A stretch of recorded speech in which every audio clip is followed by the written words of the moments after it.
Yep. Do you ever, well, it's pretty short now.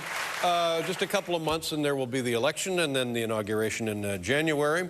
You ever think about going to Kenya as President of the United States? You know, I do think about that. I went there a couple of years ago after I had been elected senator, and you know, it was moving for me to see people's response. You know, sometimes we forget how people overseas look at America.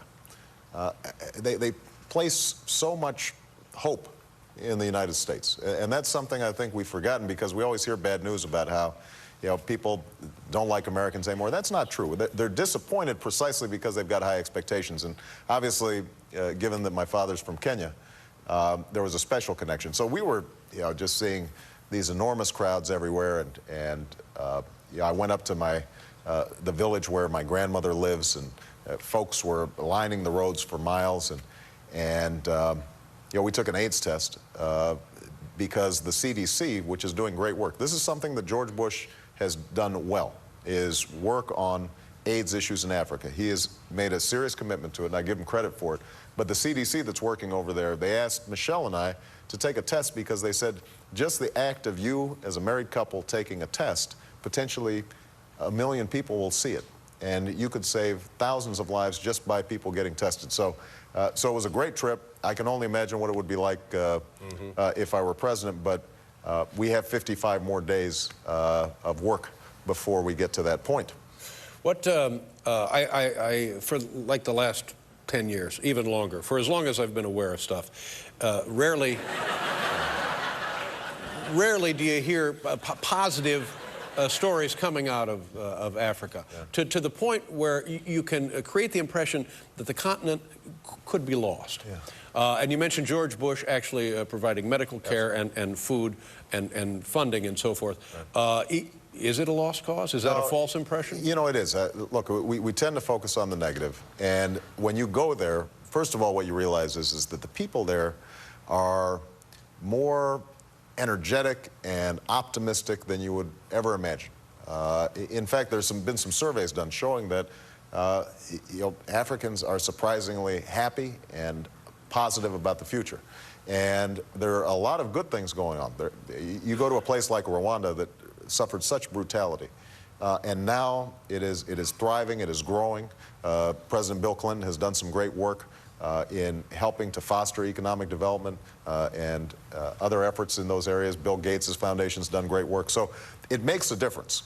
But what is true is that we've got to have better governance in Africa. You know, sometimes we spend so much time running down government that we forget what it means, how important it is to have a functioning government, one that can deliver services, one that, you know, if you want to get a telephone, you don't have to pay a bribe. If you want to start a business, you don't have to give a cut to somebody.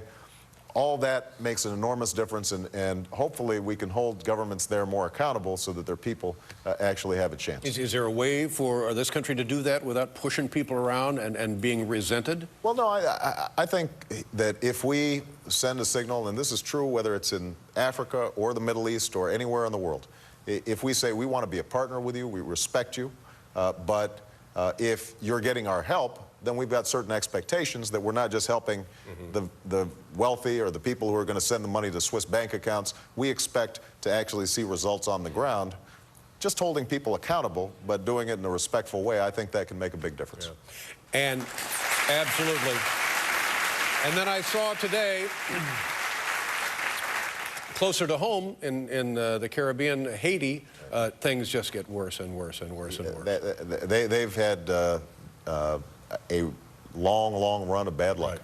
And you know, we need to make sure that we're providing help to them. Obviously, our prayers go out to the families who've just been devastated by the recent hurricane. They already had little. They have even less now. But one of the things that I think it's important for us to remind ourselves is, you know, New Orleans hasn't been in great shakes either. And you know, if we're not doing our job with respect to our fellow citizens here during crises, then it's a bad sign for us being able to help others. And that's part of the reason why we've got to have a government that works. Right.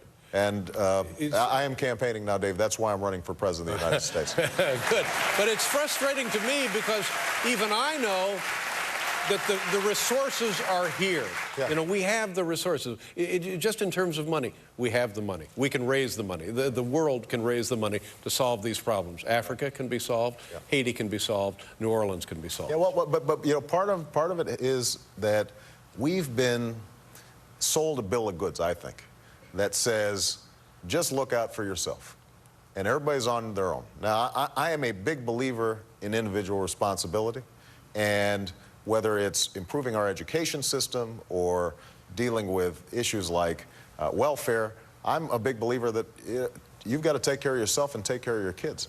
But I also believe that part of what makes this country great is that we rise and fall together, and that our attitude is, you know, if there's some child out there that doesn't have a decent school, that affects Harry, right. And that affects everybody's problem. My kid, absolutely. And it affects everybody. That seems to have evaporated. We've lost that. Yes, I think so. Let's see if we can restore it. We'll be right back with the senator.